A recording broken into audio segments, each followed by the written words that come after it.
Hello guys.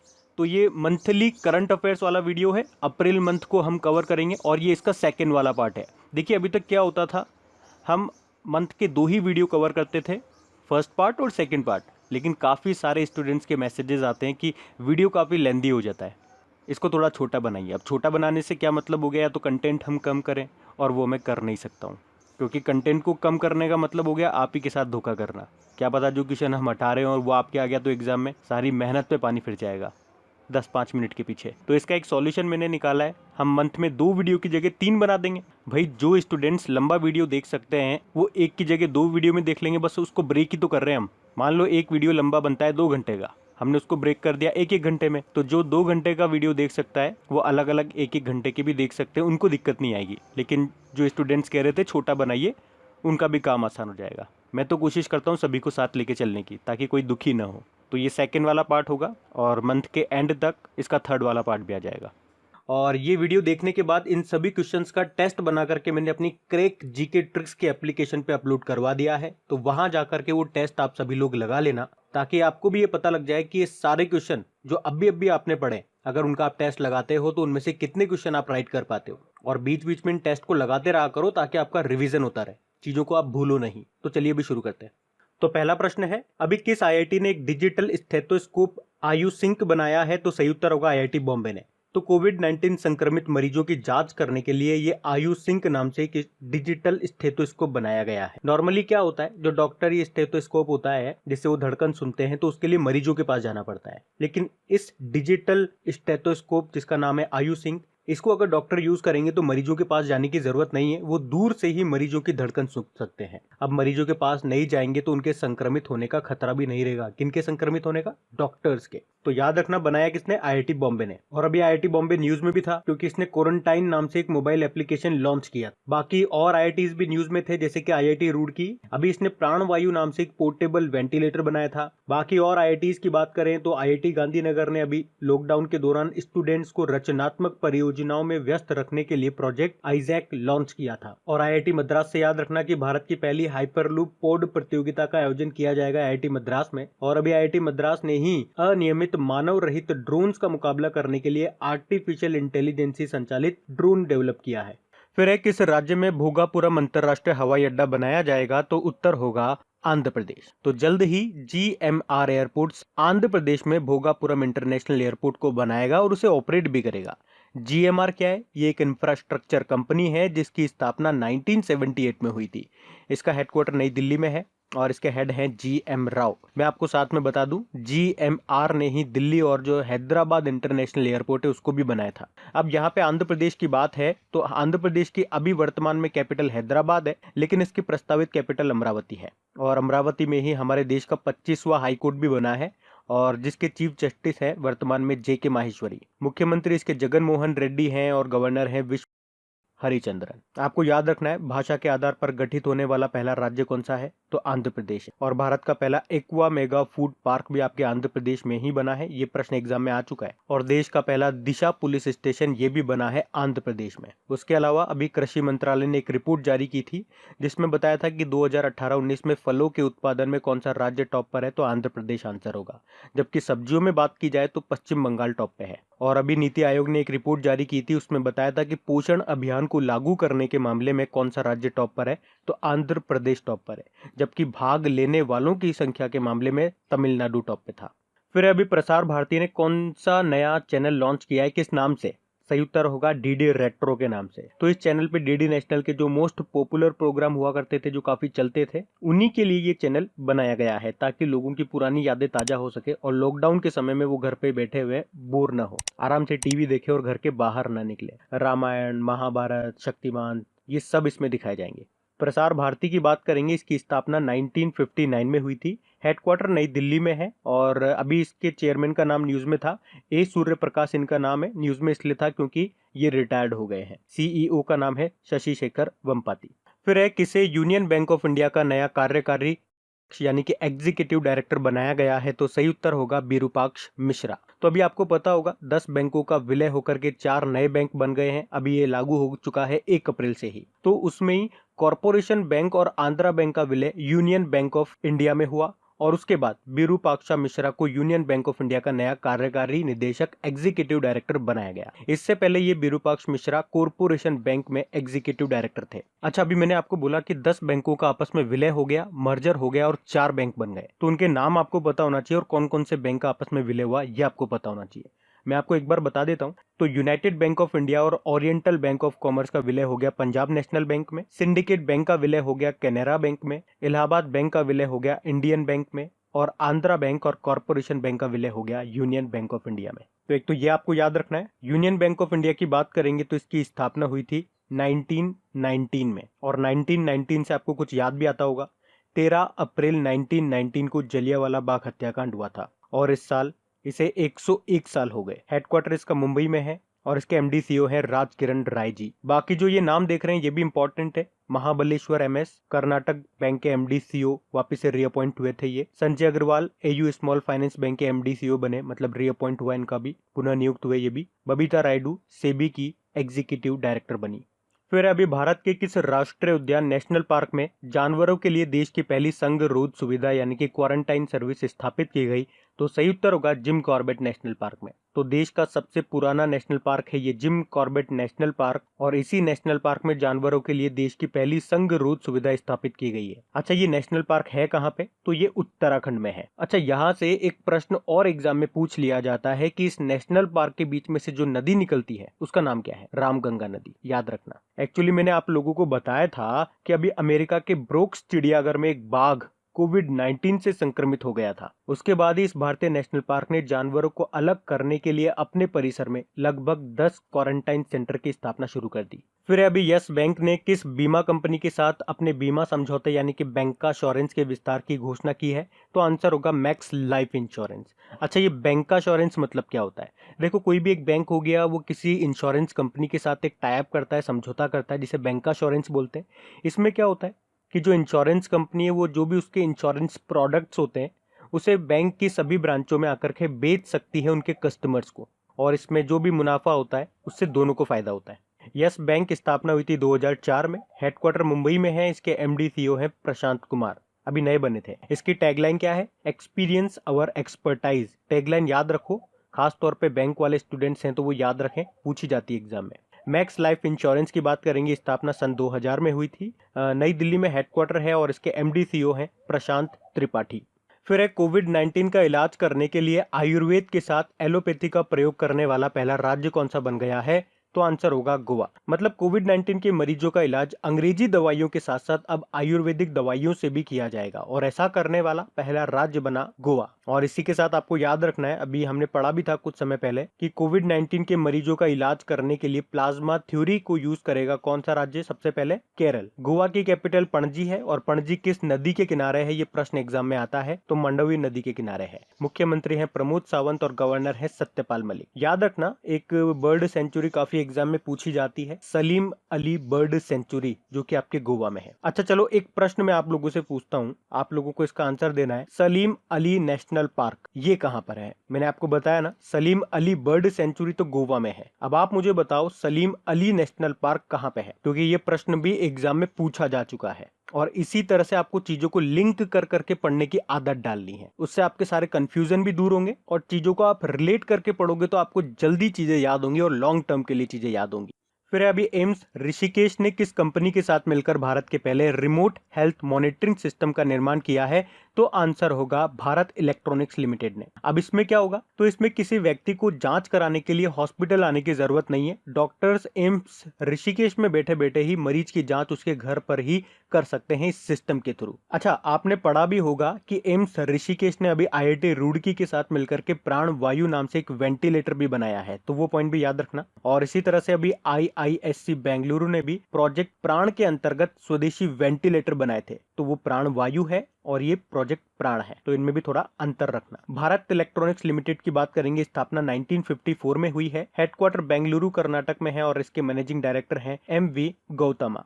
फिर है कोविड-19 के इलाज में प्रयुक्त होने वाली दवा हाइड्रोक्सीक्लोरोक्विन का सबसे बड़ा उत्पादक और निर्यातक यानी कि प्रोड्यूसर और एक्सपोर्टर देश कौन सा बना? तो आंसर होगा भारत। हाइड्रोक्सीक्लोरोक्विन ये बेसिकली एक मलेरिया की दवा है, पर अभी इसे कोविड-19 के इलाज के लिए इस्तेमाल किया जा रहा है और भारत पूरी दुनिया में 70% वार्षिक उत्पादकता के साथ हाइड्रोक्सीक्लोरोक्विन का सबसे बड़ा उत्पादकता और यानी कि प्रोड्यूसर और एक्सपोर्टर बन गया है। और आपको याद भी होगा कि ICMR ने कोविड-19 का इलाज में इसके उपयोग की सिफारिश भी की थी। इसके अलावा आपको ये भी याद होगा कि हमारी सरकार ने हाइड्रोक्सीक्लोरोक्विन को H1 अनुसूची दवा की श्रेणी में शामिल किया था। इसका मतलब क्या हो गया H1 श्रेणी में शामिल करने से? अब डायरेक्ट आप मेडिकल पे जाकर के इस दवा को नहीं खरीद सकते हो जब तक कि आपको डॉक्टर लिख के न दे दे। अच्छा, दवाइयों की बात चल रही है तो एक पॉइंट मैं आपको एक्स्ट्रा बताऊंगा। अभी भारत बायोटेक ने अमेरिका की एक कंपनी है फ्लूजेन, उसके साथ मिलकर कोविड-19 के खिलाफ लड़ने के लिए कोरोफ्लू नाम की वैक्सीन तैयार करने के लिए समझौता किया था। फिर है 2020 में एशियाई मुक्केबाजी की मेजबानी कौन सा देश करेगा? तो आंसर होगा भारत। तो अभी इंडियन बॉक्सिंग फेडरेशन ने कहा है कि भारत इस साल के अंत में यानी कि नवंबर दिसंबर में पुरुषों और महिलाओं की 2020 की एशियाई मुक्केबाजी प्रतियोगिता की मेजबानी करेगा, यानी कि उसे होस्ट करेगा। अब ये होंगे कहाँ पे? तो अभी इसका फैसला नहीं लिया गया। अच्छा, कुछ और इवेंट्स में आपको रिवाइज करा दूं, जैसे कि 2020 में ही बात करेंगे तो वर्ल्ड गेम्स होने वाले थे बर्मिंघम USA में, लेकिन अभी इन्हें स्थगित कर दिया गया। अब ये 2022 में होंगे। और 2022 में आपके महिलाओं का T20 वर्ल्ड कप होगा। कहाँ पे? साउथ अफ्रीका में। 2022 में ही महिलाओं का हॉकी वर्ल्ड कप भी होगा। कहाँ पे?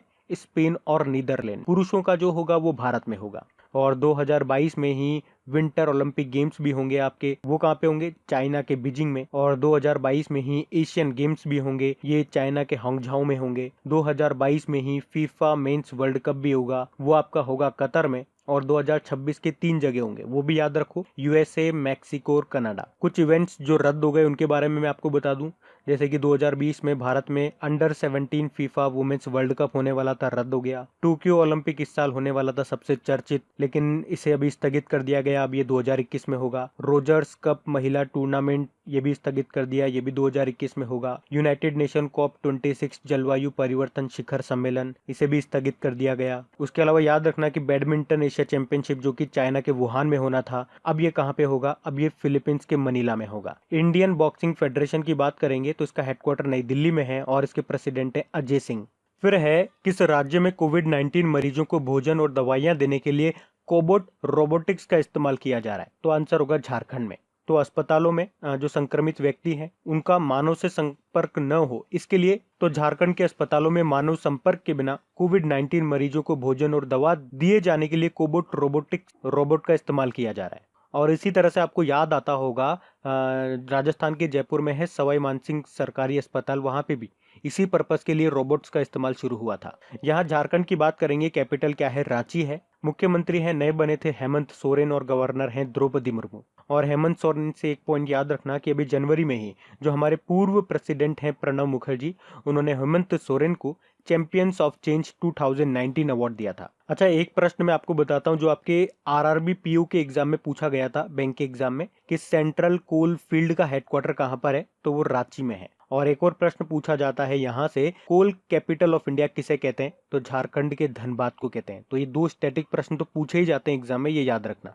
फिर है किस राज्य सरकार के द्वारा कॉमिक पाठ्य पुस्तकों का इलेक्ट्रॉनिक संस्करण लॉन्च किया गया है? तो सही उत्तर होगा मणिपुर। तो देश की पहली कॉमिक पाठ्य पुस्तकों को प्राइमरी क्लास में लॉन्च करने के बाद कक्षा 3री, 4थी और 5वीं के लिए इन कॉमिक टेक्स्ट बुक्स को अब फॉर्मेट में लॉन्च किया मणिपुर सरकार ने, ताकि लॉकडाउन के समय स्कूल बंद है, आपको पता है, तो बच्चे घर में बैठे हुए हैं तो उनकी पढ़ाई जारी रह सके, इसीलिए इसका फॉर्मेट लॉन्च किया गया है। मणिपुर की बात करेंगे, कैपिटल इम्फाल है, मुख्यमंत्री है N बिरेन सिंह, गवर्नर है नजमा हेपतुल्ला। और याद रखना अभी मणिपुर सरकार ने गरीबों और जरूरतमंदों के लिए फूड बैंक पहल भी शुरू की थी। अच्छा, मणिपुर से एक मोस्ट इंपॉर्टेंट क्वेश्चन जो आपके एग्जाम में पूछा जाता है वो है इसकी झील और यहाँ का एक नेशनल पार्क। मणिपुर में है एक लोकटक झील जिसे फ्लोटिंग लेक भी कहते हैं, और जिसपे ही है दुनिया का एकमात्र तैरता हुआ नेशनल पार्क जिसका नाम है काबुल लामजाओ नेशनल पार्क। तो कई बार एग्जाम में प्रश्न ऐसे आ जाता है कि काबुल लामजाओ नेशनल पार्क कहाँ पर है, किस झील पे है, और दुनिया का एकमात्र तैरता हुआ नेशनल पार्क कौन सा है? तो इस एक ही प्रश्न से 3 तरह के प्रश्न पूछे जाते हैं। उसके अलावा याद रखना मणिपुर का एक फेयेंग गांव, उसको दिया गया था भारत का पहला कार्बन पॉजिटिव टैग।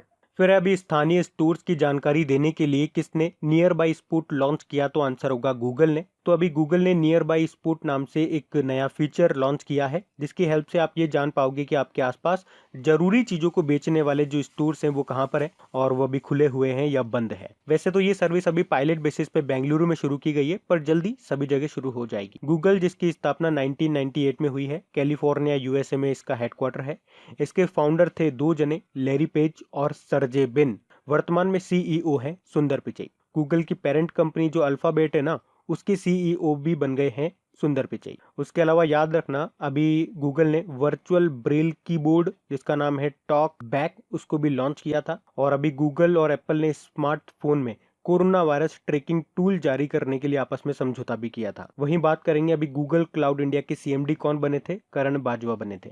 फिर है अभी पहली बार विश्व चगास दिवस हमने कब मनाया, तो आंसर होगा 14 अप्रैल को। तो पहली बार मना रहे हैं 14 अप्रैल को ये विश्व चगास दिवस इस बार, और अब से हर बार मनाया जाए। अच्छा, क्यों मना रहे हैं? तो कीड़ों के द्वारा जो रोग होते हैं उनके बारे में अवेयरनेस फैलाने के लिए इसे मनाया जा रहा है। इस बीमारी का जो नाम है वो डॉक्टर कार्लोस जस्टिनियानो रिबेरो चगास के नाम पर रखा गया है, जिन्होंने 1909 में ब्राजील में इस बीमारी के पहले रोगी का इलाज किया था। ये चगास एक संक्रामक रोग है जो कि ट्रियाटोमाइन कीड़े के मल में पाए जाने वाले परजीवी यानी कि पैरासाइट्स की वजह से होता है। इसमें रोगी को सिम्टम्स क्या होते हैं, जैसे कि सूजन आ जाती है, बुखार रहता है, वो भी काफी लंबे समय तक रहता है। तो याद रखना, वर्ल्ड चगास डिजीज डे कब मना रहे हैं? 14 अप्रैल को। और इसी से मिलता जुलता एक डे आपको कंफ्यूज कर सकता है, वर्ल्ड रेयर डिजीज डे, वो फरवरी के अंतिम दिन मनाते हैं, और यह है वर्ल्ड चगास डिजीज डे। तो दोनों में अंतर ध्यान रखना। और इसी के साथ मैं आपको बता दूं कि इस बार 14 अप्रैल को हमने बाबा साहब भीमराव अंबेडकर जी की 129वीं जयंती मनाई। उनका जन्म हुआ था 14 अप्रैल 1891 को। कहाँ पे हुआ था जन्म? मध्य प्रदेश के इंदौर के महू क्षेत्र में। और इनकी जो जयंती होती है 14 अप्रैल को, उसे ही हम समानता दिवस और ज्ञान दिवस के रूप में भी मनाते हैं। हमारा जो भारतीय संविधान है इन्हीं के नेतृत्व में तैयार हुआ था। एक दो पॉइंट मैं आपको एक्स्ट्रा बता देता हूँ, जैसे कि हमारा नेशनल फ्लैग के बीच में जो अशोक चक्र है वो इन्हीं की देन है। और मरणोपरांत यानी कि 1990 में भारत रत्न सम्मान मिला था इनको, और 2012 में द ग्रेटेस्ट इंडियन अवार्ड मिला था इनको। इसके अलावा आपको याद भी होगा, वैसे ये हमारे स्वतंत्र भारत के पहले कानून और न्याय मंत्री भी थे, तो ये भी जानकारी आपको रखनी है। उसके अलावा 15 अप्रैल को हमने क्या मनाया? वर्ल्ड आर्ट डे, विश्व कला दिवस मनाया। फिर है पर्यटन मंत्रालय ने अभी कौन सी वेबिनार सीरीज यानी कि एक तरह की वेब सीरीज शुरू की है, तो सही उत्तर होगा देखो अपना देश। तो भारत के महत्वपूर्ण पर्यटन स्थलों के बारे में डीप जानकारी यानी कि गहरी जानकारी देने के लिए पर्यटन मंत्रालय ने देखो अपना देश वेबिनार सीरीज शुरू की है। मतलब इसमें आपको ऑनलाइन चीजें दिखाई जाएगी। तो पहले वेबिनार में दिल्ली का लंबा इतिहास दिखाया गया और इसका शीर्षक टाइटल था city of cities, Delhi's personal diary. फिर इसके बाद कोलकाता की बारी है, और उसके बाद धीरे धीरे आगे इस तरह से चीजें चलती जाएगी। अच्छा, हमारे पर्यटन राज्य मंत्री कौन है? तो प्रहलाद सिंह पटेल है। फिर अभी G20 ऊर्जा मंत्रियों की बैठक में किस देश को ऊर्जा की खपत का प्रमुख केंद्र घोषित किया गया? तो आंसर होगा भारत। एक्चुअली में अभी G20 ऊर्जा मंत्रियों की बैठक हुई थी जिसकी अध्यक्षता की थी सऊदी अरब ने, और इसमें भारत की तरफ से हमारे जो ऊर्जा मंत्री हैं धर्मेंद्र प्रधान जी, उन्होंने पार्टिसिपेट किया था, और इसमें ही भारत को ऊर्जा की खपत का प्रमुख केंद्र घोषित किया गया। खपत मतलब होता है कंज्यूम करना।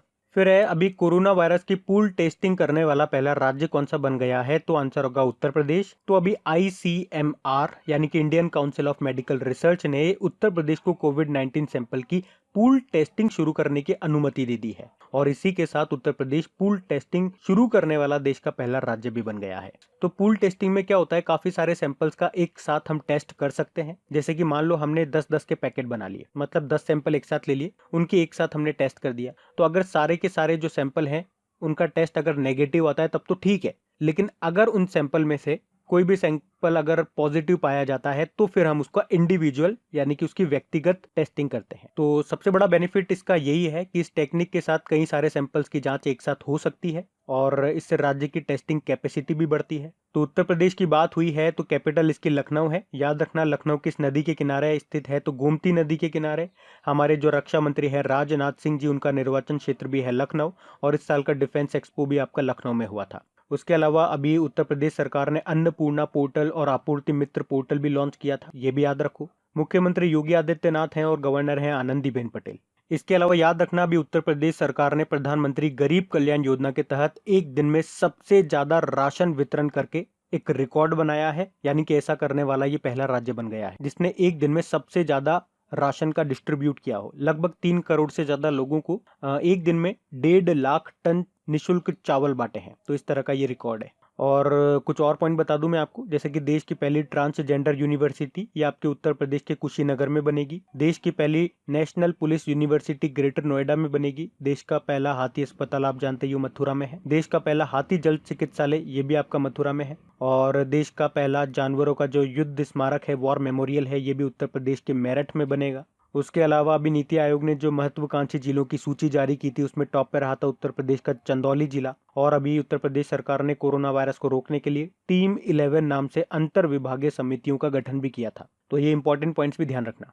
फिर है, अभी किस देश ने भारत को $155 मिलियन मूल्य के एंटी शिप मिसाइल और टॉर्पीडो की बिक्री की मंजूरी दे दी है? तो आंसर होगा अमेरिका ने। तो ये जो मिसाइल है, इनके नाम है टॉर्पीडो लाइट वेट मिसाइल और हार्पून एयर लॉन्च मिसाइल। और इन मिसाइलों को भारत $155 मिलियन में खरीदेगा। ये जो हार्पून एयर लॉन्च मिसाइल है, ये एक एंटी शिप मिसाइल है जिसे दुश्मनों की नाव या जहाज पे हमला करने के लिए इस्तेमाल किया जाता है। जबकि जो टॉर्पीडो लाइट वेट मिसाइल है, ये पानी के नीचे की मिसाइल है जिसे पानी के नीचे से या ऊपर से लॉन्च किया जाता है। और ये जो टॉर्पीडो लाइट वेट मिसाइल है, ये पानी के नीचे की मिसाइल है जिसे पानी के नीचे या ऊपर लॉन्च किया जाता है। और याद रखना, अमेरिका से हम एक रोमियो और अपाचे हेलीकॉप्टर भी खरीद रहे हैं, जबकि फ्रांस से हम राफेल जेट और मेटियोर मिसाइल खरीद रहे हैं। रशिया की बात करेंगे तो रशिया से हम क्या खरीद रहे हैं? एक तो S-400 मिसाइल और AK-203 असॉल्ट राइफल्स खरीद रहे हैं। इजराइल से हम स्पाइस बॉम्ब्स खरीद रहे हैं। तो ये कुछ पॉइंट्स भी ध्यान रखना। और अभी अमेरिका ने ये घोषणा भी करी थी कि वो वर्ल्ड हेल्थ ऑर्गेनाइजेशन को फंड अब से नहीं देगा। ये पॉइंट भी अभी न्यूज में था, तो ये भी ध्यान रखना। फिर है, किसने कोविड-19 नमूनों यानी कि सैंपल्स को इकट्ठा करने के लिए कोवसैक कियोस्क तैयार किया है? तो आंसर होगा DRDO ने। तो अभी DRDO ने कोविड-19 मरीजों के सैंपल्स को कलेक्ट करने के लिए ये कोवसैक कियोस्क डेवलप किया है। तो इसमें क्या होता है, ये कैसे काम करता है? तो आप इमेज में फोटो देख रहे होंगे, इस तरह का चैम्बर ये होता है। तो इस चैम्बर के अंदर आपका मरीज जाता है और स्वास्थ्य कर्मी होता है वो बाहर रहता है, और वो बाहर से ही ग्लव्स के थ्रू उसके सैंपल ले लेता है। जब मरीज चैम्बर से बाहर निकल जाता है तो चैम्बर में जो स्प्रे लगे होते हैं वो ऑटोमेटिक स्प्रे करते हैं और उसे सैनिटाइज कर देते हैं, और वो चैम्बर फिर से तैयार हो जाता है किसी दूसरे मरीज के सैंपल लेने के लिए। DRDO की बात करेंगे, याद रखना। अभी कुछ न्यूज मैं आपको बताता हूँ जो DRDO न्यूज में था। अभी इसने विप्रो 3D के साथ मिलकर के फुल फेस शील्ड तैयार किया। अभी इसने फुल बॉडी डिसइंफेक्शन चैम्बर बनाया। इसने जेव सूट यानी कि बायो सूट बनाया। उसके अलावा आपातकालीन निकासी बैग बनाया, वेंटिलेटर, सैनिटाइजर, ये सब बना रहा है जो कि कोरोना से निपटने के लिए चाहिए हमें। इसकी स्थापना कब हुई थी? जब नासा की स्थापना हुई थी। और नासा की कब हुई थी? 1958। DRDO मतलब defence research and development organisation, New Delhi में हेडक्वार्टर है। इसके जो हेड है उनका नाम है G सतीश रेड्डी, जिन्हें 2019 में मिसाइल सिस्टम का अवार्ड भी मिला था। इसका मोटो है strength origin is in science. और DRDO दिवस कब मनाते हैं? 1 जनवरी को, क्योंकि 1 जनवरी 1958 को ही इसकी स्थापना हुई थी। फिर है, अभी किसे 13वां इंटरनेशनल अरब फिक्शन अवार्ड 2020 से सम्मानित किया गया? तो आंसर होगा अब्देलवहाब अस्साउई। ये अल्जीरिया देश के लेखक हैं अब्देलवहाब अस्साउई, और अभी इन्हीं को 13वां इंटरनेशनल अरब फिक्शन अवार्ड 2020 से सम्मानित किया गया। इन्हें यह अवार्ड डॉन मीर के द्वारा 2018 में प्रकाशित उनके उपन्यास, उनके नॉवल द स्पार्टन कोड के लिए मिला है। ये जो इंटरनेशनल अरब फिक्शन अवार्ड है, आपको बता दूं, ये अरब देशों में दिया जाने वाला सबसे प्रतिष्ठित और सबसे इम्पोर्टेंट साहित्यिक पुरस्कार है। और ये पुरस्कार लंदन के जो द बुक प्राइज फाउंडेशन है उसके सहयोग से दिया जाता है। बाकी जो ये नाम लिख रहे हैं ये भी इंपॉर्टेंट है, जैसे कि जालीला हैदर, ये पाकिस्तान की नागरिक है और इन्हें मिला था international women of coverage award 2020 के लिए। जादव पायेंग बहुत ज्यादा इंपॉर्टेंट नाम है, इन्हें पर्यावरण संरक्षण के लिए Commonwealth point of light award मिला था। उसके अलावा 2020 के लिए स्वामी विवेकानंद कर्मयोगी पुरस्कार भी मिला था, और इन्हीं को फॉरेस्ट मैन ऑफ इंडिया भी कहते हैं, ये भी ध्यान रखना। बाकी वी प्रवीण राव की बात करेंगे, MS स्वामीनाथन पुरस्कार मिला था। MS स्वामीनाथन आप जानते ही होंगे, हरित क्रांति का जनक इन्हें कहा जाता है। फिर है, अभी किसने सामाजिक नवाचार यानी कि सोशल इनोवेशन के लिए एडिसन पुरस्कार जीता है? तो आंसर होगा टाटा पावर ने। और ये पुरस्कार इसने अपने club energy #switch off to switch on अभियान के लिए जीता है। टाटा पावर ये हमारे देश की सबसे बड़ी एकीकृत यानी कि इंटीग्रेटेड पावर कंपनी है। एडिसन अवार्ड की बात कर लेंगे तो ये दुनिया भर के जो बेस्ट इनोवेशंस और इनोवेटर्स होते हैं उनको सम्मानित करने के लिए ये अवार्ड दिया जाता है। इस पुरस्कार की शुरुआत हुई थी 1987 में। थॉमस अल्वा एडिसन की याद में इसको दिया जाता है। थॉमस अल्वा एडिसन, साइंस का क्वेश्चन है आपका, पढ़ा होगा आपने, जिन्होंने इलेक्ट्रिक बल्ब का आविष्कार किया था। टाटा पावर की बात कर लेंगे, हेडक्वार्टर मुंबई में है और इसके CEO हैं प्रवीर सिन्हा। फिर अभी किसे केयर रेटिंग्स के एमडी सीईओ के पद पर नियुक्त किया गया, तो आंसर होगा अजय महाजन को। बाकी यहाँ पे और नाम मैंने आपको कंफ्यूज करने के लिए लिखे हैं और एक साथ इसलिए लिखे हैं ताकि आपको एक साथ याद रहे। जैसे कि ए अजय कुमार अभी नया अपॉइंटमेंट है, युगांडा में भारतीय राजदूत एम्बेसडर बने थे। अजय भूषण पांडे ये हमारे फाइनेंस सेक्रेटरी बने हैं, जबकि अजय कुमार हमारे रक्षा सचिव हैं। इनके अलावा एक और नाम मैंने आपको बताया था अजय कुमार भल्ला का, वो गृह सचिव है। तो आप इन दो नाम में ही कंफ्यूज हो सकते हो, एक तो अजय कुमार जो कि रक्षा सचिव है और एक है अजय कुमार भल्ला जो हमारे गृह सचिव हैं। केयर्स रेटिंग की बात करेंगे, 1993 में स्थापना हुई थी, मुंबई में हेडक्वार्टर है। एमडी सीईओ तो बन गए हैं अजय महाजन। फिर है अभी किसे पेटीएम जनरल इंश्योरेंस लिमिटेड का एमडी सीईओ के रूप में नियुक्त किया गया, तो आंसर होगा विनीत अरोड़ा को। ये पहले एगॉन लाइफ इंश्योरेंस कंपनी के एमडी सीईओ थे। बाकी जो आप ऑप्शन देख रहे हो, विरूपाक्ष मिश्रा अभी यूनियन बैंक ऑफ इंडिया के एमडी सीईओ बने। संजय अग्रवाल ये एयू स्मॉल फाइनेंस बैंक के एमडी सीईओ बने थे, मतलब फिर से रीअपॉइंट हुए थे, पुनः नियुक्त हुए थे। परागराज भारतीय एक्सा लाइफ इंश्योरेंस के एमडी सीईओ बने थे। पेटीएम की बात करेंगे, हेडक्वार्टर इसका नोएडा यूपी में है। 2010 में स्थापना हुई थी। फाउंडर इसके हैं विजय शेखर शर्मा। और अगर बात करेंगे पेटीएम पेमेंट बैंक के एमडी सीईओ कौन है, तो सतीश कुमार गुप्ता है। फिर अभी भारत सरकार ने 20 लाख खुदरा दुकानें रिटेलर शॉप्स की एक श्रृंखला किस नाम से शुरू करने की घोषणा की है, तो आंसर होगा सुरक्षा स्टोर। तो लॉकडाउन के समय सरकार के द्वारा जो नियम बनाए गए हैं उनका पालन करते हुए आप यहाँ से जो भी आपकी जरूरत के सामान है वो खरीद सकते हो। ये कोई अलग दुकानें नहीं होंगी, ये आपके आसपास की जो स्टोर्स होंगे, जो शॉप्स हैं, उन्हें सैनिटाइज करके सुरक्षा स्टोर्स में बदला जाएगा। और वहाँ पे कोरोना वायरस के फैलने को रोकने के लिए सोशल डिस्टेंसिंग और सैनिटाइजेशन का खास ध्यान रखा जाएगा। तो बस वही है सुरक्षा स्टोर, ये नाम ध्यान रखना है आपको। फिर है अभी किसने फेसबुक मैसेंजर पर हेल्थ अलर्ट नाम से कोविड-19 के लिए एक इंटरएक्टिव सेवा शुरू की है, तो आंसर होगा वर्ल्ड हेल्थ ऑर्गेनाइजेशन ने, ताकि कोरोना वायरस प्रकोप के बारे में आम जनता को सही जानकारी दी जा सके।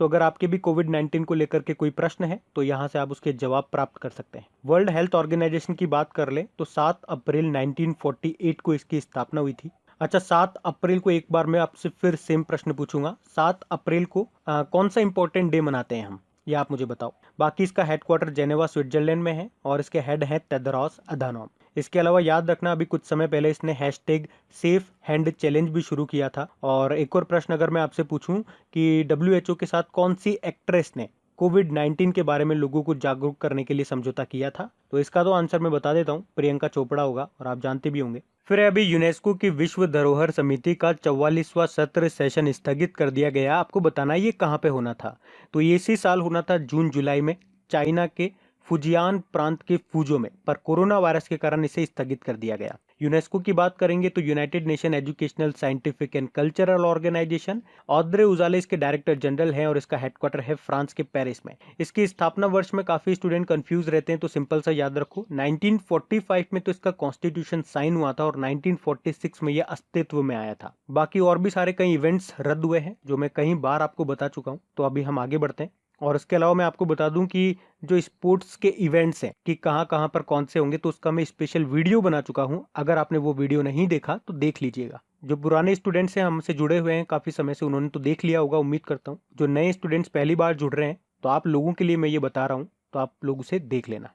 फिर है कोविड-19 के इलाज के लिए 5 लाख का अतिरिक्त बीमा कवर देने वाली पहली भारतीय जीवन बीमा कंपनी कौन सी बन गई है, तो आंसर होगा टाटा AIA लाइफ इंश्योरेंस। तो कोरोना वायरस से निपटने के लिए टाटा AIA लाइफ इंश्योरेंस अपने ग्राहकों को, अपने एजेंटों को 5 लाख का अतिरिक्त बीमा कवर देगा और वो भी बिल्कुल फ्री। और इस प्रकार की सेवाओं का विस्तार करने वाली ये भारत की पहली जीवन बीमा कंपनी बन गई है। बाकी इसके ऑप्शन से भी मैं आपको कुछ रिवाइज कराना चाहूंगा, जैसे कि ICICI लोम्बार्ड हमने पढ़ा था। फ्लिपकार्ट के साथ कोविड-19 को कवर करने के लिए एक विशेष बीमा पॉलिसी इसने शुरू की थी। उससे पहले इसने भारत पे के साथ भी मिलकर दुकानदारों के लिए बीमा सुविधा शुरू की थी। बाकी भारतीय एक्सा जनरल इंश्योरेंस की बात करेंगे तो इसने एयरटेल पेमेंट के साथ मिलकर कोविड-19 बीमा पॉलिसी लॉन्च की थी और उससे पहले इसने DBS बैंक के साथ भी समझौता किया था कोविड-19 को कवर करने के लिए एक बीमा पॉलिसी शुरू करके। बाकी बजाज अलायंस जनरल इंश्योरेंस की बात करेंगे तो इसने फोन पे के साथ मिलकर बीमा पॉलिसी कोरोना केयर लॉन्च किया था। तो ये सारे पॉइंट्स आपको याद रखने, एक ही क्वेश्चन में मैंने आपको कई जानकारी दे दी है। बाकी टाटा AIA लाइफ इंश्योरेंस की बात करेंगे, इसकी स्थापना सन 2000 में हुई थी। मुंबई में हेडक्वार्टर है, इसके MD CEO है ऋषि श्रीवास्तव। फिर है कोविड-19 महामारी के बीच किस देश में संसदीय चुनाव हुए, तो आंसर होगा दक्षिण कोरिया में, साउथ कोरिया में। तो साउथ कोरिया ने कोविड-19 महामारी के बीच देश के संसदीय चुनाव को आयोजित किया और इस तरह से कोविड-19 महामारी के बीच नेशनल इलेक्शन करवाने वाला ये पहला देश बन गया साउथ कोरिया। और इस चुनाव में खास बात ये हो गई कि 62.6% वोट पड़े, जो कि 28 साल में अब तक नहीं पड़े थे, यानी कि सबसे ज्यादा है। और साउथ कोरिया के जो राष्ट्रपति है मून जे इन, उनकी जो डेमोक्रेटिक पार्टी है, उन्होंने इलेक्शन जीत लिया, तो अब दूसरी बार प्रेसिडेंट बनेंगे मून जे इन। साउथ कोरिया की बात करेंगे, कुछ पॉइंट्स मैं आपको बता देता हूं जो इंपॉर्टेंट है।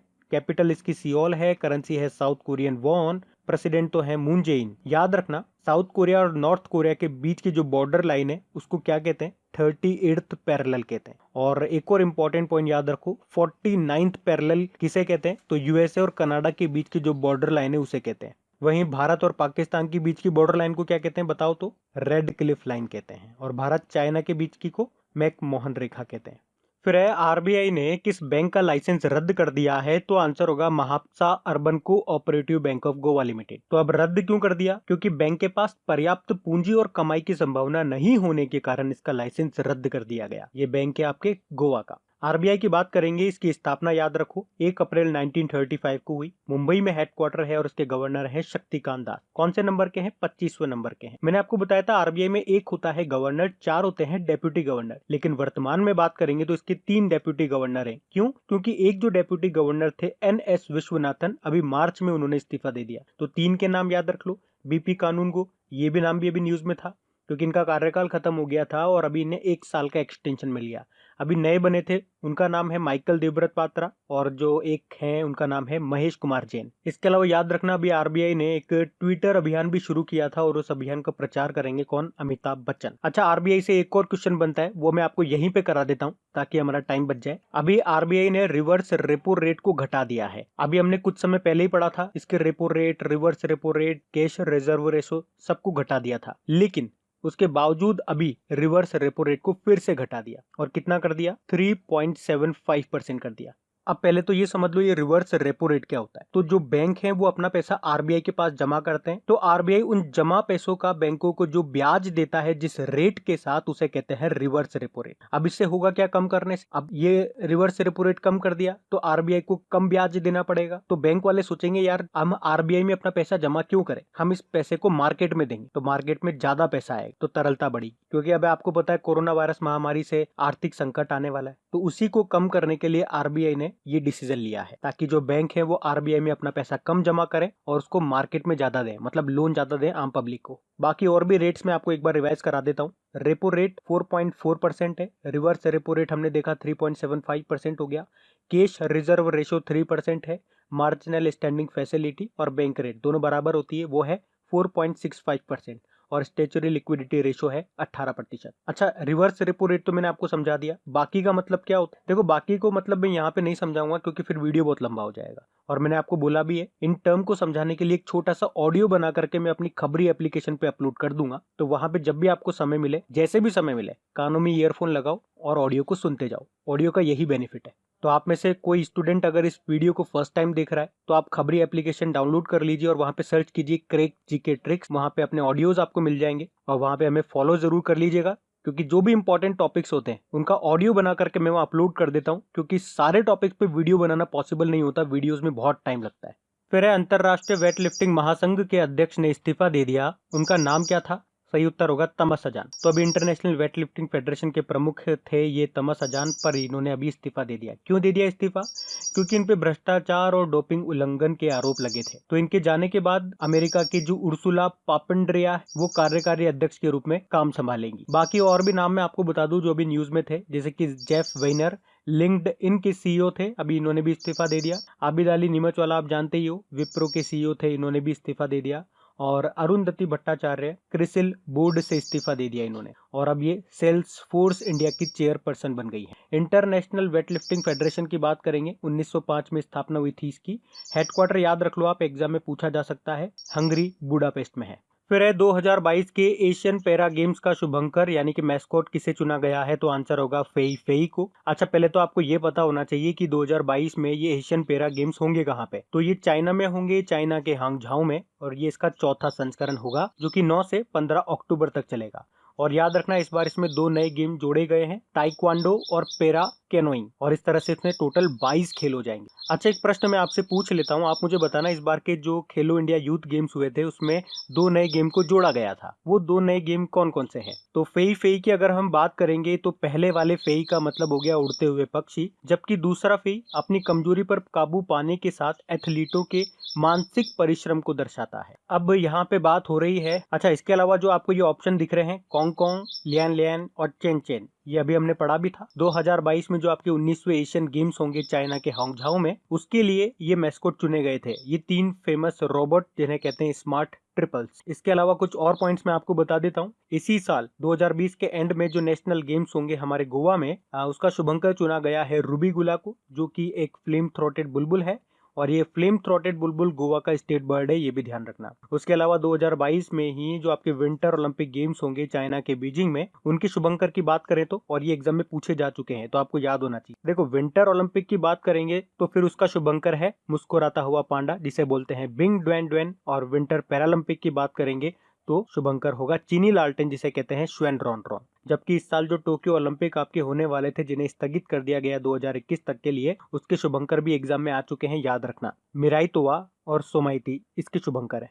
फिर है अभी MTNL का CMD किसे बनाया गया है, तो आंसर होगा PK पुरवार को। तो PK पुरवार आपको बता दूं ये वर्तमान में BSNL के CMD है, चेयरमैन एंड मैनेजिंग डायरेक्टर, और अभी इन्हीं को MTNL के CMD का अतिरिक्त प्रभार यानी कि एडिशनल चार्जेस सौंपा गया है। बाकी विनीत अरोड़ा याद रखना, ये अभी पेटीएम जनरल इंश्योरेंस के CMD बने थे। विरूपाक्ष मिश्रा हमने पढ़ा है, यूनियन बैंक ऑफ इंडिया के एग्जीक्यूटिव डायरेक्टर बने हैं, और राजेश कुमार आप जानते होंगे सिबिल के MD CEO बने थे। सिबिल मतलब credit information bureau India limited. BSNL मतलब होता है भारत संचार निगम लिमिटेड, इसका हेडक्वार्टर नई दिल्ली में है, स्थापना सन 2000 में हुई थी। अच्छा, BSNL से एक प्रश्न और एग्जाम में पूछा जाता है कि इसके ब्रांड एम्बेसडर कौन है, तो MC मैरीकॉम है।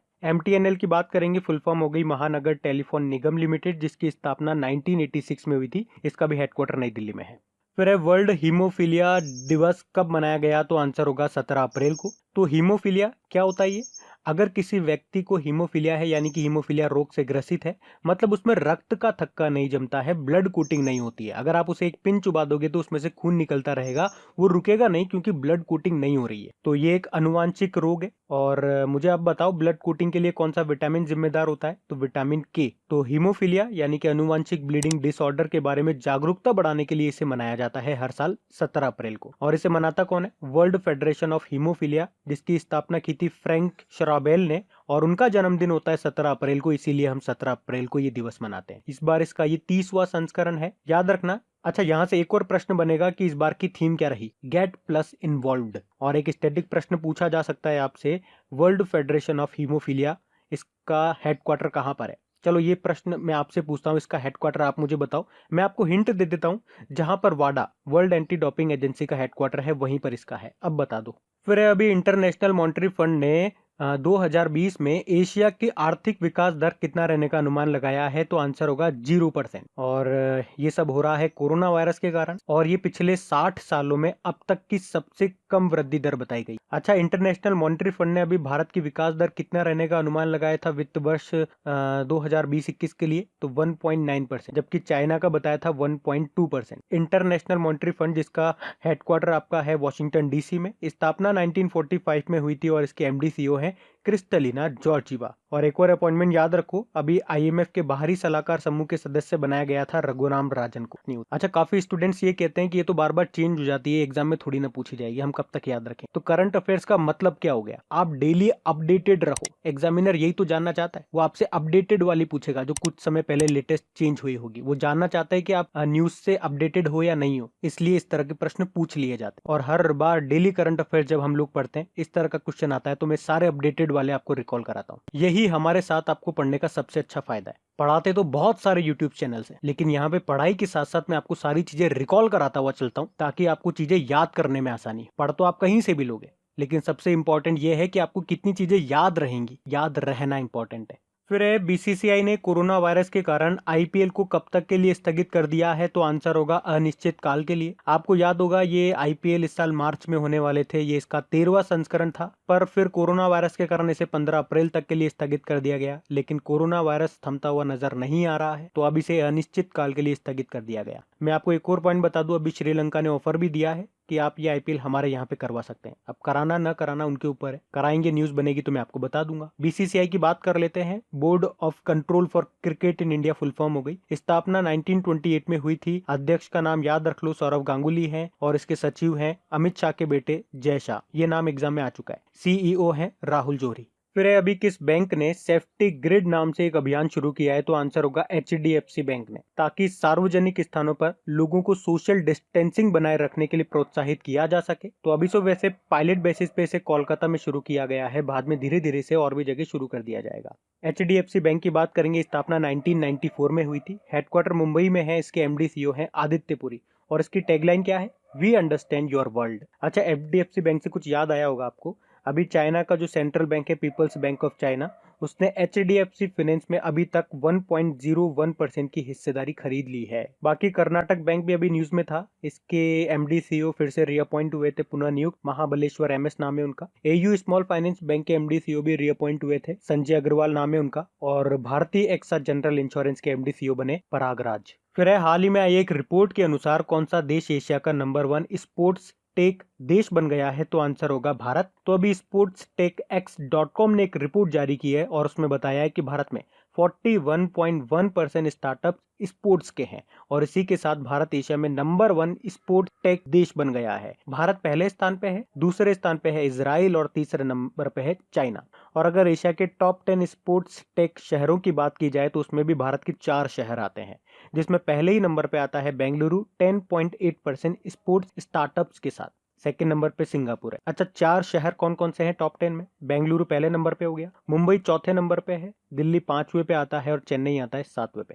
फिर है अभी वर्ल्ड वाइड फंड इंडिया ने किसे पर्यावरण शिक्षा कार्यक्रम के लिए अपना राजदूत नियुक्त किया, तो आंसर होगा विश्वनाथ आनंद को। तो विश्वनाथ आनंद ये भारत के पहले ग्रैंड मास्टर हैं, और इन्हें ही अभी वर्ल्ड वाइड फंड इंडिया ने अपने पर्यावरण शिक्षा कार्यक्रम का राजदूत बनाया है। ये वर्ल्ड वाइड फंड इंडिया ये भारत में पर्यावरण के लिए संरक्षण का काम देखती है। बाकी कुछ और नाम भी मैं आपको बताऊंगा, जिसमें रोहित शर्मा, ये अभी हमने पढ़ाई था, इसके लिए मैंने आपको अलग से क्वेश्चन नहीं कराया, क्योंकि एक ही क्वेश्चन में मैंने ये दोनों इन्वॉल्व कर दिए हैं, ताकि हमारा क्वेश्चन थोड़े से कम हो जाए और हमारा टाइम बच सके। कंटेंट तो उतना ही रहेगा। तो रोहित शर्मा अभी किसके ब्रांड एम्बेसडर बने थे? क्रिक किंगडम के, जो कि दुबई की एक क्रिकेट एकेडमी है, उसका इन्हें ब्रांड एम्बेसडर बनाया गया। ऋषभ पंत आप जानते ही हो, जेएसडब्ल्यू स्टील के ब्रांड एम्बेसडर बने थे। और शार्दुल ठाकुर ये टाटा पावर के बने थे। और टाटा पावर से एक प्रश्न हमने पीछे पढ़ा भी था कि टाटा पावर ने सोशल इनोवेशन के लिए एडिसन अवार्ड भी जीता था। बाकी कुछ और नाम मैं आपको बता दूं, जैसे कि शेफाली वर्मा न्यूज में रही थी, पेप्सी की ब्रांड एम्बेसडर बनी है। करीना कपूर प्यूमा की बनी थी। Tamannaah Bhatia MPL mobile premier league की बनी थी। और Amitabh Bachchan IDFC first bank के पहले ब्रांड एम्बेसडर बने थे। अच्छा, विश्वनाथ आनंद की एक ऑटोबायोग्राफी भी आई थी, उसका नाम भी याद रखना, माइंड मास्टर है।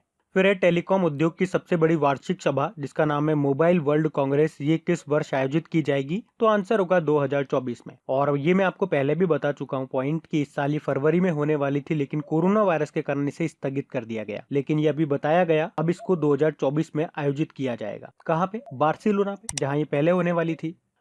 प्रश्न है कि अभी बीएसएनएल ने किस बैंक के साथ मिलकर के पेमेंट प्लेटफॉर्म लॉन्च किया है, तो आंसर होगा एसबीआई। और उस पेमेंट प्लेटफॉर्म का नाम क्या है? भारत इंस्टा पे। अब इसमें होगा क्या, तो आपको जैसे बीएसएनएल का कोई बिल वगैरह भरना है तो ऑफिस जाकर के लंबी लंबी लाइन में लगने की जरूरत नहीं है, बल्कि आप इस डिजिटल पेमेंट प्लेटफॉर्म का इस्तेमाल करके, जिसका नाम है भारत इंस्टा पे, आप घर बैठे अपना पेमेंट कर सकते हो। बाकी जो एचडीएफसी बैंक था ये भी न्यूज में था, इसने भी सेफ्टी ग्रिड नाम से एक अभियान शुरू किया था। कर्नाटक बैंक भी न्यूज में था, क्योंकि इसके जो एमडी सीईओ है महाबलेश्वर एमएस, पुनः नियुक्त किया गया इनको, reappoint. Union bank of India की बात करेंगे, इसके एग्जीक्यूटिव डायरेक्टर बने कौन? विरूपाक्ष मिश्रा। बीएसएनएल की अगर बात करेंगे तो इसके सीएमडी हैं पीके पुरवार, और इनका नाम भी अभी न्यूज में था, क्योंकि इन्हें एमटीएनएल के सीएमडी का अतिरिक्त प्रभार एडिशनल चार्जेस सौंपा गया है। और बीएसएनएल की ब्रांड एम्बेसडर कौन है? एमसी मैरीकॉम है।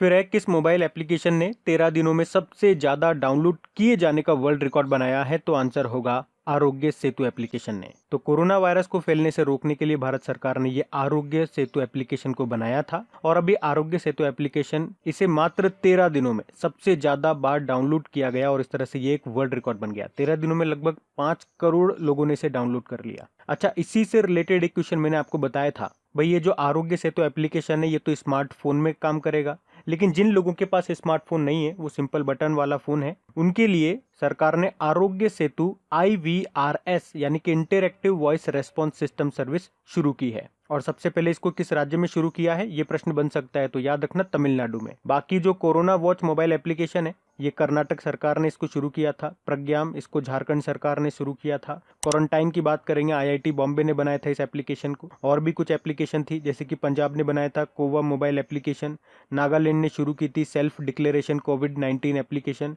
और राजस्थान पुलिस ने राजकॉप सिटीजन ऐप शुरू की थी। फिर है विश्व विरासत दिवस, वर्ल्ड हेरिटेज डे, कब मनाया गया, तो आंसर होगा 18 अप्रैल को। और इस दिवस को मनाने का उद्देश्य क्या है, क्यों मनाते हैं, तो लोगों का ध्यान विश्व विरासत स्थलों की ओर आकर्षित करने के लिए और उनके प्रति जागरूकता फैलाने के लिए और उनकी सुरक्षा व संरक्षण करने के लिए इसे मनाया जाता है। अब सबसे इंपॉर्टेंट रहेगा इससे इसकी थीम क्या है। इसकी थीम है shared culture, shared heritage and shared responsibility. Hindi में बोलेंगे तो साझा संस्कृति, साझा विरासत और साझा जिम्मेदारी। अच्छा, सबसे ज्यादा अगर बात करें वर्ल्ड हेरिटेज साइट्स किस देश में है, तो इटली में है, 55 है। भारत में कितनी है, भारत की भी याद रखो, 38 हो गई है। अभी लास्ट बना था अभी जयपुर, राजस्थान का जयपुर, उसको वर्ल्ड हेरिटेज साइट में शामिल किया गया था, जयपुर के परकोटे को। फिर है अभी किस राज्य या यूनियन टेरिटरी ने SS कोरोना मोबाइल एप्लीकेशन को लॉन्च किया, तो आंसर होगा दिल्ली सरकार ने। तो दिल्ली सरकार ने इस SS कोरोना नाम से मोबाइल एप्लीकेशन को लॉन्च किया है और दिल्ली सरकार ने सभी अधिकारियों को कोविड-19 हॉट स्पॉट इलाकों में घर घर जाकर सर्वे करने के लिए इस एप्लीकेशन का इस्तेमाल करने की सलाह दी है। इस एप्लीकेशन से जो डेटा कलेक्ट होगा उसे तत्काल यानी कि रियल टाइम में सर्वर पर अपलोड किया जाएगा और तुरंत एनालिसिस यानी कि विश्लेषण किया जा सकेगा।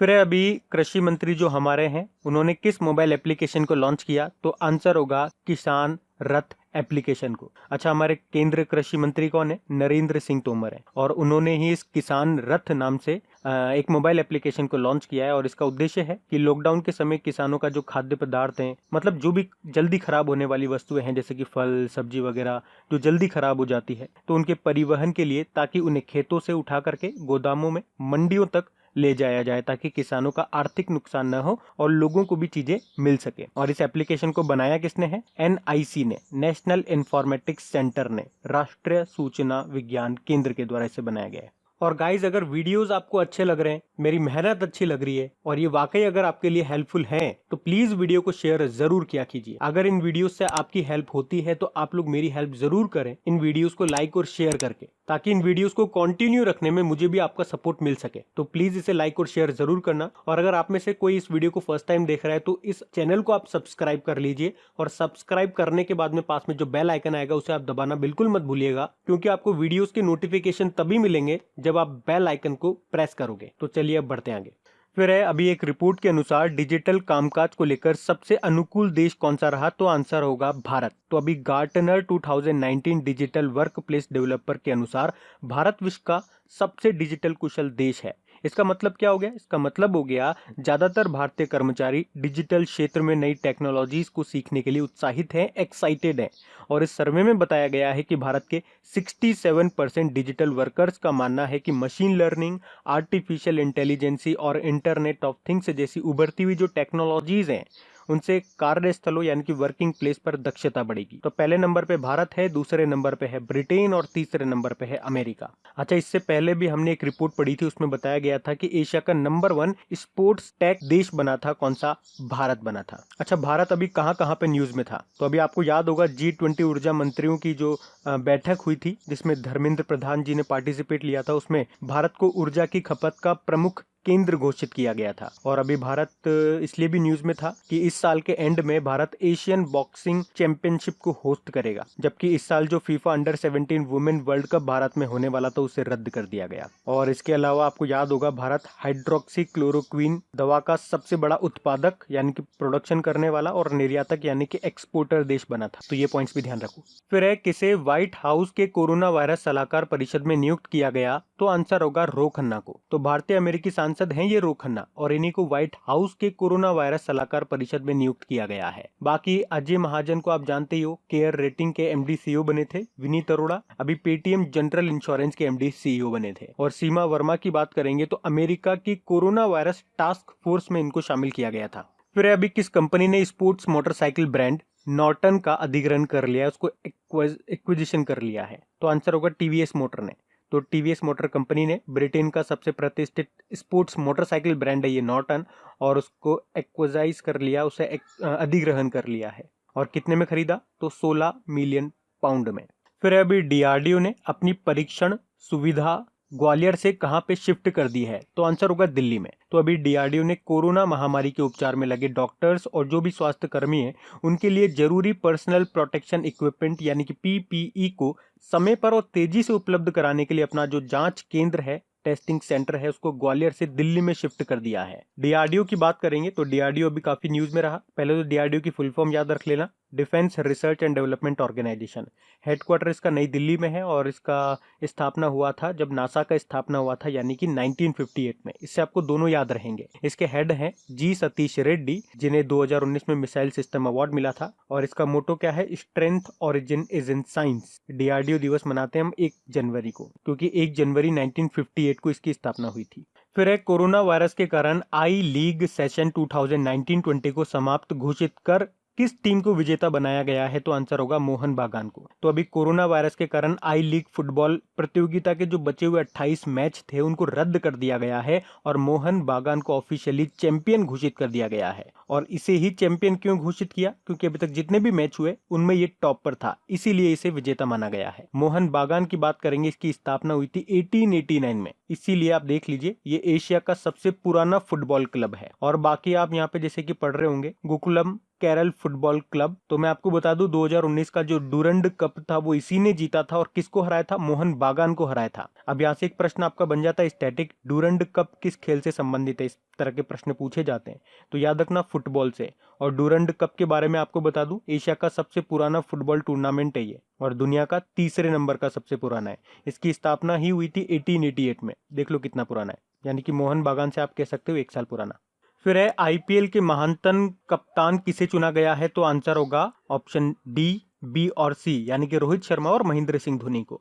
आपको पता ही होगा महेंद्र सिंह धोनी है वो चेन्नई सुपर किंग्स के कैप्टन है और मुंबई इंडियंस के कैप्टन है रोहित शर्मा। इन्हें ही आईपीएल इतिहास का महानतम कप्तान चुना गया है, क्योंकि महेंद्र सिंह धोनी के नेतृत्व में 3 बार और रोहित शर्मा के नेतृत्व में 4 बार मुंबई इंडियंस जीता है। इनके अलावा मैं आपको बता दूं अभी बेंगलुरु के बल्लेबाज हैं जो एबी डिविलियर्स, उनको सर्वश्रेष्ठ बल्लेबाज, और जो मुंबई के तेज गेंदबाज हैं लसित मलिंगा, उनको सर्वश्रेष्ठ गेंदबाज चुना गया है। और चेन्नई के जो ऑलराउंडर हैं शेन वॉटसन, उन्हें ऑल टाइम सर्वश्रेष्ठ ऑलराउंडर चुना गया है। और आईपीएल से याद रखना अभी बीसीसीआई ने बोला था कि इस साल का जो आईपीएल का जो 13वां संस्करण होने वाला था उसे अनिश्चित काल के लिए स्थगित कर दिया गया है कोरोना वायरस के कारण।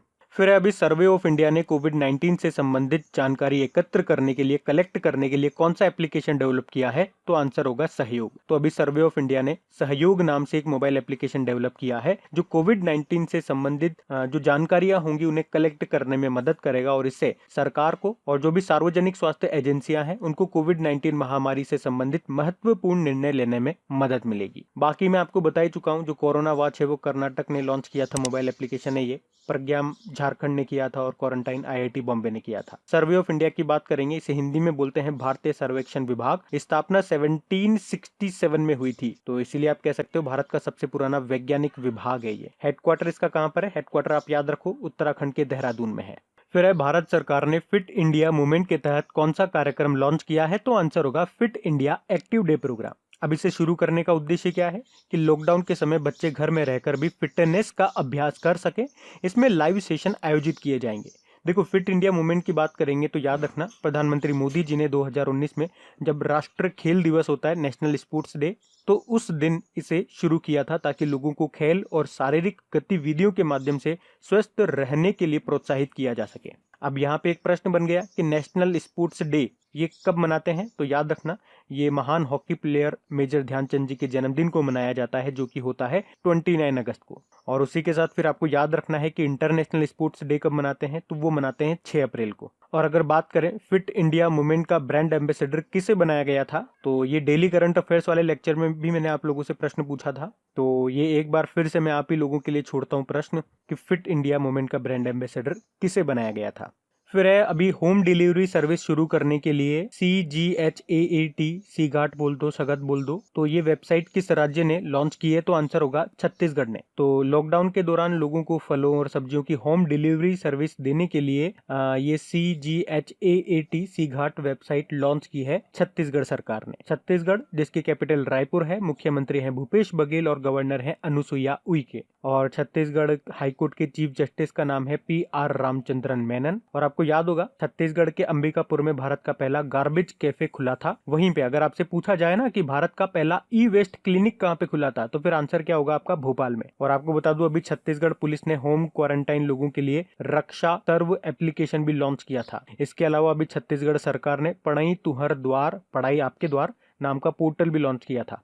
फिर है हाल ही में इंटरनेशनल टेबल टेनिस फेडरेशन ने एक अपडेटेड रैंकिंग जारी की थी, तो उस रैंकिंग में भारत के टॉप टेबल टेनिस खिलाड़ी कौन बन गए हैं, तो आंसर होगा शरद कमल। तो इंटरनेशनल टेबल टेनिस फेडरेशन ने अभी अपडेटेड रैंकिंग जारी की है और उसमें शरद कमल भारत के टॉप टेबल टेनिस प्लेयर बन गए हैं। अच्छा, भारत के तो ये टॉप टेबल टेनिस प्लेयर बन गए हैं, पर अगर पूरे वर्ल्ड में देखा जाए तो ये कौन से नंबर पे आते हैं, तो ये 31 नंबर पे आते हैं। और टॉप पर हैं चाइना के फैंग जेडोंग। 31 नंबर पे भारत के आते हैं शरद कमल और 32 नंबर पे आते हैं भारत से ही जी साथियान। ये तो पुरुषों की बात हो गई। महिलाओं में बात करेंगे तो पूरे वर्ल्ड में टॉप पर है चाइना की चैन मैंग। और भारतीयों में बात करेंगे तो भारतीयों में टॉप पर है मनिका बत्रा, जो कि वर्ल्ड वाइड 63 रैंक पे है। इंटरनेशनल टेबल टेनिस फेडरेशन की बात करेंगे, हेडक्वार्टर लाउसेन स्विट्जरलैंड में है। इसके प्रेसिडेंट का नाम है थॉमस वेटकार्ट। फिर है अभी एक बुक आई, shuttling to the top the story of PV Sindhu. आपको बताना है इसके लेखक कौन है, तो आंसर होगा V कृष्णास्वामी। तो PV सिंधु की बात करेंगे तो इनका जन्म हुआ था तेलंगाना में, तेलंगाना राज्य से है ये, तेलंगाना के हैदराबाद में हुआ था। भारत की टॉप बैडमिंटन खिलाड़ी हैं, गोल्डन गर्ल के नाम से भी इन्हें जाना जाता है और वर्ल्ड बैडमिंटन चैंपियनशिप में गोल्ड जीतने वाली ये पहली भारतीय है। और अभी इन्हीं के जीवन पर ये बुक लिखी गई है। किसने लिखी है? V कृष्णास्वामी ने। बुक का नाम है shuttling to the top the story of PV Sindhu. V Krishnaswamy ये खेल पत्रकार हैं, स्पोर्ट्स जर्नलिस्ट हैं और शायद आपने इनका नाम सुना हो। इन्होंने एक बुक और लिखी थी, सचिन 100 हंड्रेड्स नाउ। ये बुक भी इन्होंने ही लिखी थी। देखो, PV सिंधु की बात करेंगे तो कुछ समय पहले इन्हें ब्रांड एम्बेसडर बनाया गया था वीजा का। और अभी फरवरी में हमने पढ़ा था आंध्र प्रदेश की एंटी करप्शन हेल्पलाइन का भी इनको ब्रांड एम्बेसडर बनाया गया था। और इस बार इन्हें पद्म भूषण के लिए भी चुना गया है। और इसी के साथ इनके बारे में और जानकारी दूं मैं आपको, तो फोर्ब्स की विश्व की टॉप 10 सबसे अधिक कमाई करने वाली महिला एथलीट की सूची में इनको शामिल किया गया था और शामिल होने वाली एकमात्र भारतीय थी। बाकी मैरी जॉर्डन की बात करेंगे, इन्होंने मेलानिया ट्रंप के ऊपर बुक लिखी थी, the art of her deal, the untold story of Melania Trump. बाकी सदगुरु पाटिल और माया भूषण नागवेकर की बात करेंगे तो इन्होंने अभी गोवा के जो पूर्व मुख्यमंत्री थे ना, मनोहर पारिकर, जिनका पिछले साल निधन हो गया, उनके जीवन पे एक बुक लिखी। बुक का नाम है an extraordinary life, a biography of Manohar Parrikar. फिर है अभी किसे कैनरा बैंक में ऑफिसर ऑन स्पेशल ड्यूटी के पद पर नियुक्त किया गया है, तो आंसर होगा मृत्युंजय महापात्रा। तो अभी सिंडिकेट बैंक के जो CEO हैं ये मृत्युंजय महापात्रा, इन्हें कैनरा बैंक में ऑफिसर ऑन स्पेशल ड्यूटी यानी कि विशेष ड्यूटी के अधिकारी के रूप में नियुक्त किया गया है। अच्छा, इनके अलावा जो आंध्रा बैंक के MD थे जे पेक्रीसामी, उनको यूनियन बैंक ऑफ इंडिया में ऑफिसर ऑन स्पेशल ड्यूटी के रूप में नियुक्त किया गया है। वैसे आपको पता होगा कि 10 बैंकों का विलय हो गया है 4 बैंकों में और अभी ये लागू भी हो गया है 1 अप्रैल से। तो सबसे पहली बात तो ये कि आपको उन 10 बैंक के नाम पते होने चाहिए और किसका विलय, किसका मर्जर किस में हुआ, ये पता होना चाहिए। मैं आपको कई बार बता चुका हूं, एक बार फिर रिवाइज कराता। देखो, अभी ओरिएंटल बैंक ऑफ कॉमर्स और यूनाइटेड बैंक का विलय हुआ पंजाब नेशनल बैंक में और इस तरह से पंजाब नेशनल बैंक भारत का SBI के बाद दूसरा सबसे बड़ा बैंक बन गया। सिंडिकेट बैंक का विलय हो गया कैनरा बैंक में, इलाहाबाद बैंक का इंडियन बैंक में हो गया और आंध्रा बैंक और कॉर्पोरेशन बैंक का विलय हो गया यूनियन बैंक ऑफ इंडिया में। देखो, अगर यूनियन बैंक ऑफ इंडिया की बात करेंगे तो हेडक्वार्टर मुंबई में है, MD CEO है G राज किरण राय और अभी कुछ समय पहले इसके नए एग्जीक्यूटिव डायरेक्टर बने थे विरूपाक्ष मिश्रा और इसकी टैगलाइन क्या है? Good people to bank with. वहीं कैनरा बैंक की बात करेंगे, हेडक्वार्टर बेंगलुरु में है, MD CEO है लिंगम वेंकट प्रभाकर और इसका टैगलाइन है टुगेदर वी कैन। तो इस प्रश्न से ये सारी जानकारी याद रखना। फिर है, अभी किसने कोविड-19 के खिलाफ जागरूकता बढ़ाने के लिए टीम मास्क फोर्स का गठन किया है? तो आंसर होगा बीसीसीआई ने। तो अभी बीसीसीआई ने सार्वजनिक स्थानों पर मास्क पहनने को प्रोत्साहित करने के लिए देश को कोविड-19 महामारी से लड़ने में सहयोग करने के लिए एक वीडियो बनाया है और सार्वजनिक स्थानों पर मास्क पहनने के बारे में जागरूकता फैलाने के लिए टीम मास्क फोर्स का गठन किया है और इस टीम मास्क फोर्स के द्वारा ही ये वीडियो बनाया गया है, जिसमें विराट कोहली, सचिन तेंदुलकर, सौरव गांगुली, स्मृति मंदाना और भी कई सारे क्रिकेटर्स मास्क पहनने के महत्व के बारे में बता रहे हैं। बीसीसीआई की बात करेंगे तो इसकी फुल फॉर्म होती है board of control for cricket in India. 1928 में इसकी स्थापना हुई थी और इसके अध्यक्ष हैं सौरव गांगुली और सीईओ हैं राहुल जौहरी और इसके सचिव का नाम एग्जाम में पूछा भी जा चुका है, अमित शाह के बेटे हैं ये जय शाह।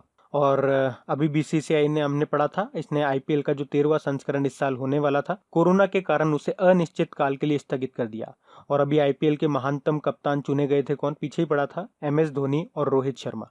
फिर है, किस आईआईटी ने कोविड-19 मरीजों के लिए वार्ड बोट विकसित किया है, डेवलप किया है? तो आंसर होगा आईआईटी रोपड़ ने। आईआईटी रोपड़ ये आपके पंजाब में है और अभी इसी ने वार्ड बोट नाम से एक रोबोट बनाया है, जिसका काम क्या होगा? कोविड-19 के जो मरीज एडमिट हैं हॉस्पिटल्स में, उनको दवाइयाँ और भोजन देने का काम करेगा, क्योंकि अगर इंसान जाएंगे तो इंसान के संक्रमित होने का खतरा बना रहता है, इसलिए रोबोट जाएगा और ये रोबोट खुद को सैनिटाइज भी कर सकता है। बाकी आईआईटी बॉम्बे की बात करेंगे तो अभी हमने पढ़ा था, इसने क्वारंटाइन एप्लीकेशन को लॉन्च किया था। इसी तरह से डिजिटल स्टेथोस्कोप आयु सिंक भी इसने बनाया था। आईआईटी गांधीनगर की बात करेंगे तो इसने प्रोजेक्ट आइजैक लॉन्च किया था और आईआईटी मद्रास से याद रखना कि भारत की पहली हाइपरलूप पॉड प्रतियोगिता का आयोजन किया जाएगा यहाँ पे। अभी आईआईटी मद्रास ने अनियमित मानव रहित ड्रोन का मुकाबला करने के लिए आर्टिफिशियल इंटेलिजेंसी संचालित ड्रोन भी विकसित किया था। फिर है, अभी भारतीय तिरंगा मैटरहॉर्न पर्वत पर प्रोजेक्ट किया गया। आपसे पूछा जा रहा है ये मैटरहॉर्न जो पर्वत है ये कहाँ पर है? तो आंसर होगा स्विट्जरलैंड में है ये।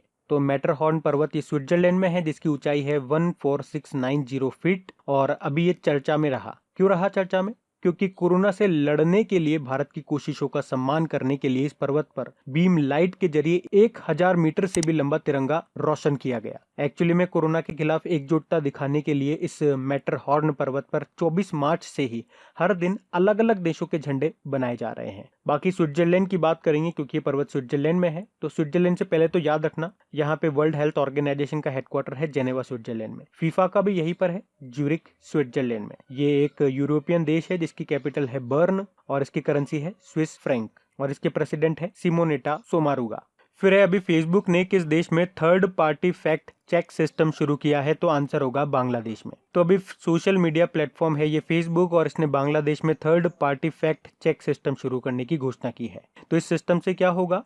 ये सिस्टम जो फेक न्यूज होती है उन पर रोक लगाने के लिए है। बांग्लादेश की कैपिटल याद रखना ढाका है और ढाका में ही बिम्स्टेक का हेडक्वार्टर है। इसकी करेंसी है टका, प्रेसिडेंट है अब्दुल हामिद और प्रधानमंत्री हैं शेख हसीना, जिन्हें डॉक्टर कलाम स्मृति अंतर्राष्ट्रीय पुरस्कार से सम्मानित किया जा चुका है। उसके अलावा आपको याद होगा अभी आईसीसी अंडर 19 जो क्रिकेट वर्ल्ड कप हुआ था, उसमें जो साउथ अफ्रीका में हुआ था उसमें जीता था ये बांग्लादेश भारत को हरा करके। और फरवरी में हमने बांग्लादेश के साथ एक अभ्यास किया था संप्रीति 9। कहाँ पे किया था? मेघालय के उमरोई में किया था। इसके अलावा याद रखो ई पासपोर्ट सुविधा प्रदान करने वाला ये दक्षिण एशिया का पहला देश बना था बांग्लादेश। और ई पासपोर्ट से हमेशा एक प्रश्न मैं आपसे पूछता हूँ, अभी हेनले पासपोर्ट इंडेक्स आया था जिसमें जापान टॉप पे था, तो आपको बतानी है भारत की उसमें रैंक क्या रही थी।